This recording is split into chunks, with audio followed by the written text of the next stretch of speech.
시기라고 하는데 저는 하루하루가 너무 힘드네요. 이미 결론은 나 있는 상태지만 답답한 마음에 하소연이라도 해보고자 글을 씁니다.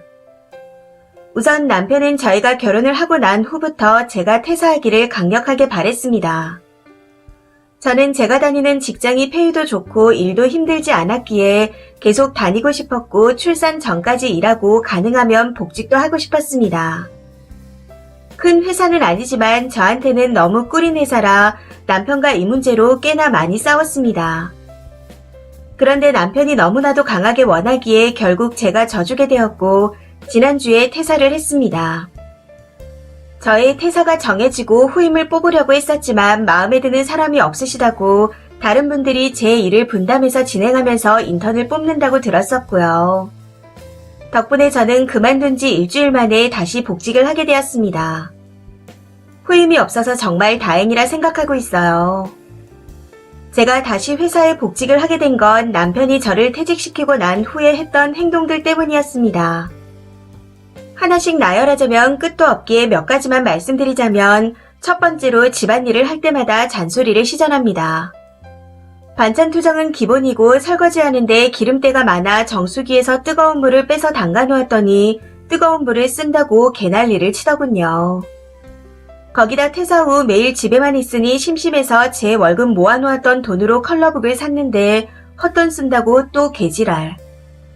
그리고 평소 제가 샤워를 오래 하는 편이라 항상 남편이 먼저 샤워를 하고 나온 후에 씻고 있습니다.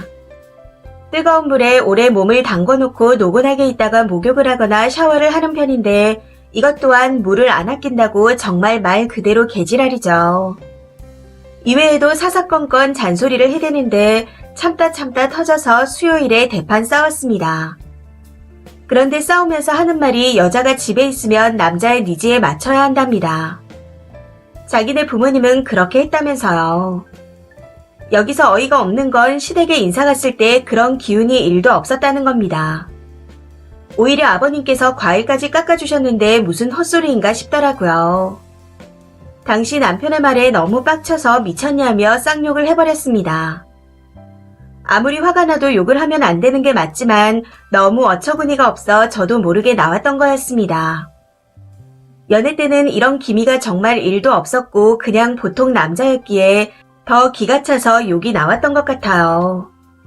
아무튼 제가 쌍욕을 하며 방방 뛰어대니 갑자기 폰을 집어들고는 저희 엄마한테 전화해서 이혼한다고 이야기를 하겠다네요.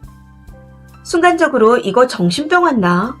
하는 생각이 들면서 더 빡침이 올라와서 그래, 지금 바로 전화하자 하며 제가 친정 엄마한테 먼저 전화를 걸었습니다. 그런데 이 정신나간 놈이 앞뒤 이야기는 다 잘라버리고 제가 욕한 이야기만 하는 겁니다. 진짜 기가 차더라고요. 그래서 제가 여태껏 있었던 일을 다 이야기하고 엄마, 나 이대로 살아야 돼? 하고 물었습니다. 그랬더니 엄마가 아빠한테 뭐라고 말씀하시는 소리가 들리고는 잠시 후 아빠가 전화를 받으시더군요. 아무래도 엄마가 자초지정을 다 설명하신 것 같았는데 그 이야기에 화가 많이 나셨는지 내 딸이 파출부냐? 대체 어디서 배워먹은 짓이냐?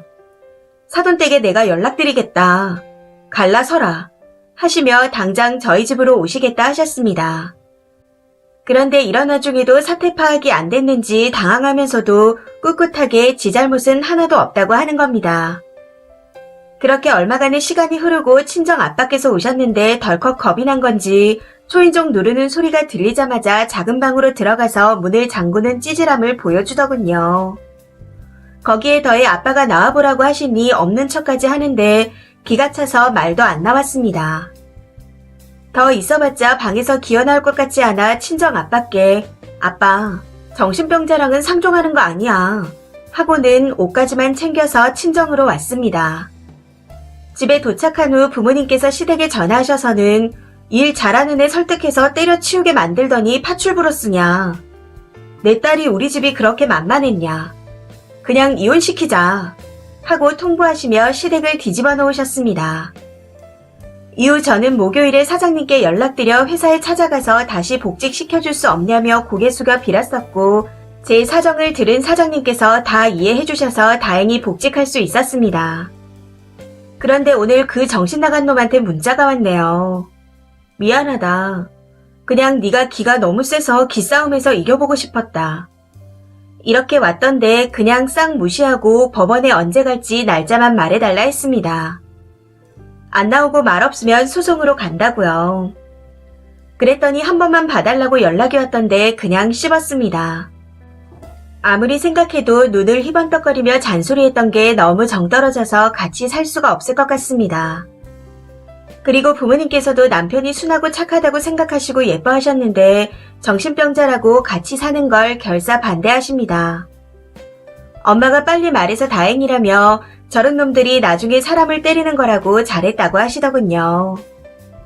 대체 남편이 왜 그랬는지 아직까지도 이유를 모르겠습니다.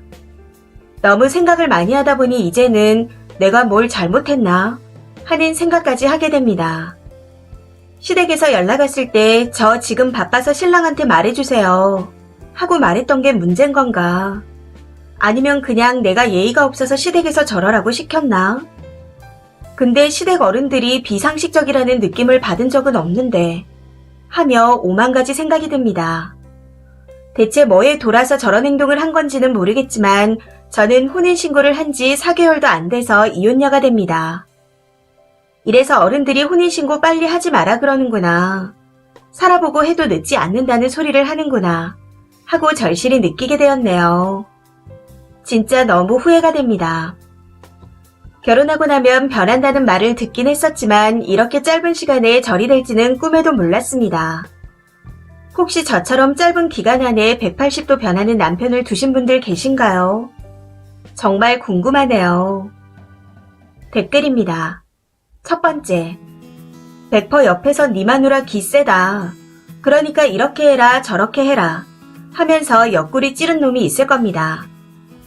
일 그만두게 하고 집안일 하게 해서 취집했냐고 큰소리 몇 번 치면 깨갱할 거야 하면서 헛바람 잔뜩 넣었겠죠. 두 번째, 쓰니의 자존감을 뭉개서 무력하게 만들고 싶었던 것 같습니다. 그래야 집에서 왕노름을 할 테니까요. 그냥 애초에 찌질하고 못난 놈인 겁니다. 애 없는 게 천만다행이네요. 세 번째, 기싸움에서 초장에 이겨야 한다고 헛바람 넣은 지인이 100% 있을 겁니다. 제가 남초 직장에 다니는데 직접 들었거든요. 혼인신고 일찍 한 게 아쉽긴 하지만 절대로 용서하지 마세요. 저게 저 사람의 본 모습입니다. 못 고쳐요. 아니 안 고쳐져요. 평생 저런 걸로 싸우며 살 건데 초장에 알아채고 찢어지는 게 훨씬 덜 아픕니다. 네 번째, 그래도 님 전 남편 딱 하나 칭찬할 건 있네요. 애 만들기 전에 본색을 드러낸 거요. 애 있으면 아이 얼굴 보고 한번 참고 아이 자는 거 보고 울고 하면서 너덜너덜 마음 병신이 돼서 죽기 직전에 탈출하는데 빠른 본색을 드러내줘서 고맙다고 이혼소를 접수하면서 사탕 하나 선물로 주고 오세요. 딱 그거 하나 고맙다고. 다섯 번째, 저렇게 쌍팔년도 사고방식으로 여자의 길을 꺾어야 한다고 생각하는 놈들이 있더라고요. 아마도 친구나 직장 동료들이 그랬겠죠. 한번 길을 꺾어놔야 평생이 편하다고. 그런데 그게 도대체 언제적 얘기예요. 세월이 얼마나 변했는데 아직도 저런 사고방식을 가지고 있다니. 거기에 홀랑 넘어가서 그게 얼마나 병신같은 짓거리인지 깨닫지 못하고 자기 부인한테 저따위 짓을 한 남자도 답이 없지만요. 자기가 한 행동은 자기가 책임을 져야죠. 이혼 잘하시고 복직도 되셨다 하니 축하드립니다. 여섯 번째, 저도 혼인신고 8개월 만에 이혼했어요. 며느리 돌이 아내로서의 돌이 운운하며 시댁 친척들까지 동원해서 합가 강요하고 여장 결혼했으면 친정집에 연락 자주 하는 거 아니라는 말까지 하더라고요. 거기다 직장에서 제가 원하는 커리어 못 쌓게 아내는 남편 일을 도와야 하는 거라는 가스라이팅도 당했습니다. 코로나로 결혼식도 못하고 있는데 빨리 아기부터 가져야 한다면서요. 그래서 결혼식도 못 올리고 혼인신고를 했는데 신혼 8개월 동안 매일같이 싸웠습니다. 제 길을 꺾으려는 건지 이렇게는 못 산다 하고 지가 먼저 이혼하자길래 저도 바로 알겠다 했습니다. 그런데 나중에서야 저를 꺾어보려고 했던 말이라며 빌더라고요. 쓰니 남편처럼. 저도 도저히 숨 막혀서 못 살 것 같고 내가 죽을 것 같아서 이혼했습니다. 이 사연은 여기까지입니다. 시청해주셔서 감사합니다.